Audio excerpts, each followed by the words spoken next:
How to keep your dog cool on hot days at events. First, I am not a vet. I own dogs and I do performance events with them, and I've done a lot of research to keep my dogs safe. I will cover prevention, how to recognize if your dog is in distress, what to do if your dog is in distress, and the controversy I found when researching this topic.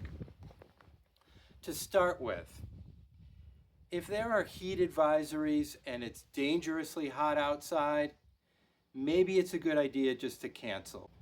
It's not worth the ribbons or the price. Prevention. It's a good idea to connect with others who have experience and go with them. Now, what to bring? First, bring lots of water.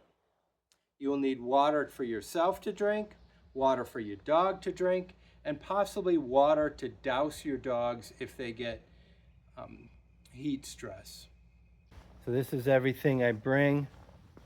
Water, lots of water, exercise pen, a bucket. I use a carabiner clip so that it doesn't get knocked over. A shade, that one's 10 by 10. A sidewall for the shade, and a fan along with the camping mat. The place that you keep your dog needs to be secure and allow ventilation. I use an exercise pen with a lid to keep the air flowing.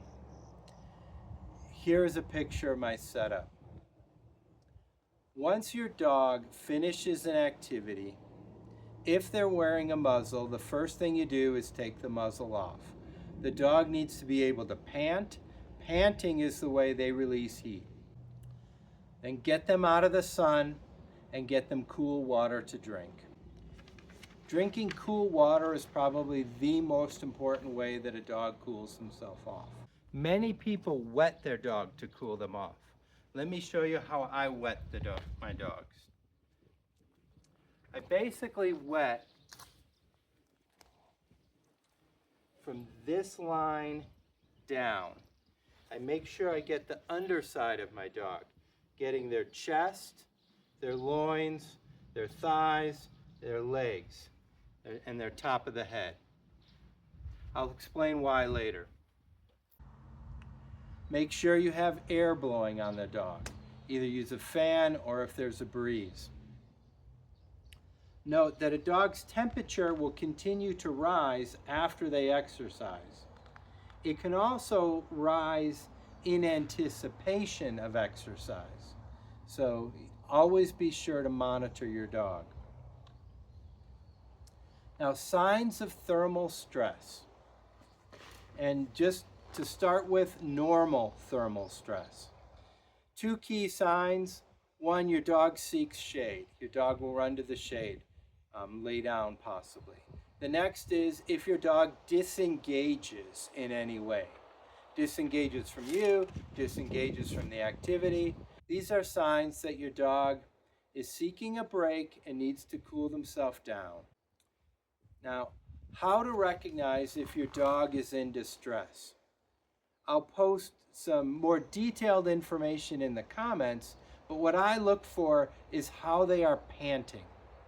There is uncontrolled panting and controlled panting. In controlled panting, they will be closing their mouth occasionally and not look like they're in distress. In uncontrolled panting, their tongue will be all the way out and they'll look like they're in distress. They can't stop panting. If you see the uncontrolled panting, you need to help cool your dog. If you have to cool your dog rapidly, the fastest way to do it is to submerge them up to their neck in cool water. While when you're at an event, you usually can't do that. So the next best thing is to pour water over your dog, both the top and underside, and to continually pour water on your dog. Whisk away the warmer water and add more cool water. Do this repeatedly until your dog cools off. If you have to transport your dog, you want to cool your dog first, cool the vehicle, then transport. You do not want to put an overheated dog in a hot car and then drive them to the vet. That trip to the vet may be very costly. Cool the dog, cool the car, then transport. Also, not every vet is equipped to handle heat emergencies, so you need to check on that first. Critical care for heat injury includes some blood clotting tests. Now, the controversy I discovered. Now, I've read in a couple places that wet fur can actually act as insulation and keep heat in. There's really not a lot of research on this. So here are my conclusions. It may be more likely to happen if your dog has thick fur or you're in conditions of high humidity. Also, if you cover your dog with a blanket or cooling vest, it's actually more likely that they keep the heat in. If you use a blanket or cooling vest, I recommend that you put it under the dog and let the dog lay on top. If you wet the top of your dog or areas where they have thick fur, that you do it repeatedly. You whisk away the warm water and add more cool water. You keep doing this until you know your dog is cool. Have air blowing on them. And if you're in a situation where you have to continually wet your dog to keep it safe, maybe it's time to pack up and leave.